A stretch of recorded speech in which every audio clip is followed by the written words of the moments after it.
Hello everyone, and in this simple video I'm gonna show you how to locate your server project in CapCut PC.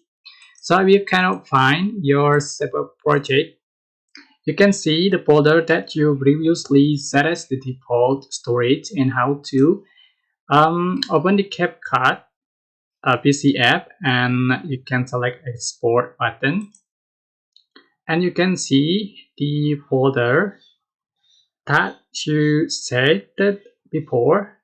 So this is the default storage that you set up before, and you can find your server project here.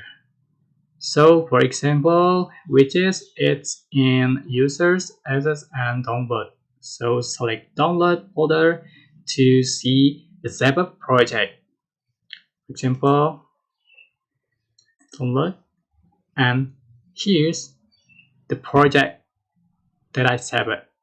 So simple. I hope this tutorial was helpful for you guys. Don't forget to like, comment, share and also subscribe. Thank you so much for watching.